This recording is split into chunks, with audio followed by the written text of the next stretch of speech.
Hello guys, good morning. So welcome to my YouTube channel R Block Next. মই আজি এটা নতুন video ইউটিউবৰ বন্ধু বান্ধৱীলৈ লৈ আহিছোঁ। সো মই যোৱাকালি এটা বাতৰি পালোঁ, নিউজত পালোঁ। যোৱাকালি এটা এজন আৰক্ষী বিষয়া আছিলে, এজন আৰক্ষী বিষয়া শিখৰ গুটখা খাই মৃত্যুবৰণ কৰিলে, মৃত্যু হ'ল। গতিকে তাই অসমীয়া আছিলে, সুৰজিত ডেকা বুলি কয়, তাইৰ নাম সুৰজিত ডেকা। গতিকে বৰ দুৰ্ভাগ্যজনক কথা, দুখ লগা কথা। শিখৰ আমাৰ অসমত বা অল ইণ্ডিয়াত চলি আছে, ওলাই আছে। যিহেতু সকলো মানুহে খায়, সেৱন কৰি ভাল পায়, আৰু প্ৰায় বেছিভাগ মানুহে 100ৰ পৰা 99% মানুহে শিখৰ খায়। গতিকে শিখৰ খোৱাটো বহুত এতিয়া ভয় লগা কথা হৈ আছে আৰু ভয়ানক, কাৰণ শিখৰ খাই যোৱাকালি এজন আৰক্ষী বিষয়া মৰিছে। গতিকে তাই ডিউটি যাবলৈ ওলাই আছিলে। তাই ডিউটি যোৱাৰ আগতে দোকানৰ পৰা এপেকেট শিখৰ কিনি ল'লে। এপেকেট শিখৰ কিনি লৈ তাই শিখৰ মিক্স কৰি পেলাই তাই গোটেই খোপা শিখৰ মুখত ঢালিছিলে। মুখত ঢালোঁতে মানে মুখত খোপা মাৰি ধৰিলে, খোপা মাৰি ধৰি পেলাই নাকে মুখে সোমাই গৈ চুচুনি খাই তাই লগে লগে মৰি থাকিলে। ডাক্তৰেও সেইটো কথাই কৈছে, হস্পিটেলতো নিছিলে, কিন্তু ডাক্তৰেও বচাব নোৱাৰিলে। তাই অকণমান ভিডিঅ' আছে, মই দেখাবলৈ চেষ্টা কৰিম। আৰু তোমালোকে বহুত সাৱধান, তোমালোকে শিখৰ নাখাবা। আৰু কোনে কোনে শিখৰ খাই ভাল পোৱা মোক কমেণ্ট কৰি জনাবা। আৰু এতিয়া তোমালোকেও যাতে শিখৰ খোৱা অলপ নিয়ম নীতি মানি চলা, আৰু শিখৰ খোৱাটো এৰিবলৈ চেষ্টা কৰা।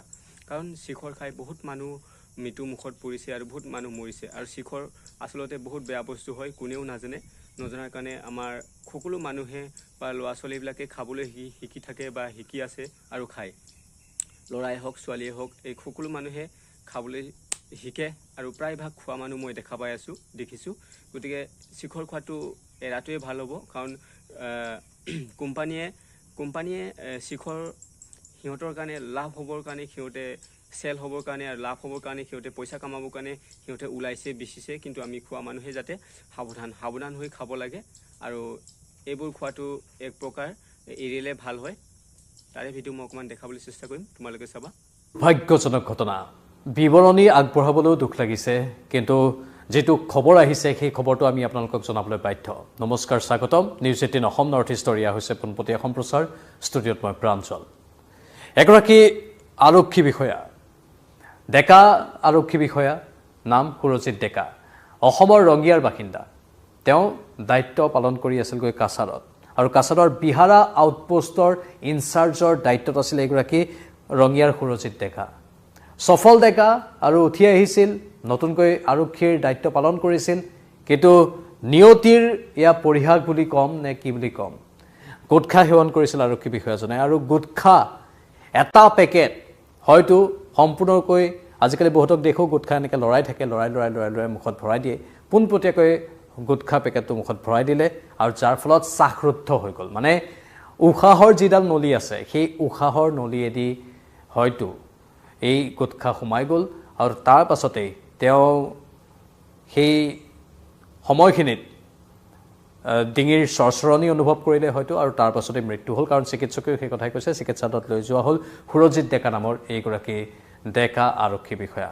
আৰু তেওঁৰ ইতিমধ্যে দুৰ্ভাগ্যজনকভাৱে মৃত্যু হৈছে, আৰু সকলো এতিয়া শোকত বিয়মান। স্বাভাৱিকতেই তেওঁৰ ঘৰ, তেওঁৰ বন্ধু বান্ধৱ সকলো শোকাকুল অৱস্থাত আছে। কিয় হ'বলৈ পাইছে এনেধৰণৰ ঘটনা? প্ৰায়ে আমি অসমত শুনিবলৈ পাই থাকোঁ। এই ঘটনাবোৰৰ বিৱৰণী দিব গ'লে ইয়াত বহুখিনি কথাই থাকে। আমি বৈজ্ঞানিকভাৱেও যদি ইয়াৰ বিশ্লেষণ কৰিবলৈ যাওঁ, তেনেহ'লে ডিঙিৰ চৰচৰণি হৈ বা ডিঙিৰ চৰচৰণি খোৱাৰ ফলত বহুতৰ মৃত্যু হোৱা ঘটনা বিভিন্ন সময়ত সংঘটিত হৈ থাকে। বিশেষকৈ তামোল সেৱন কৰাৰ ফলত এনেধৰণৰ ঘটনা অসমত বহু বছৰ আগৰ পৰাই হৈ আহিছে।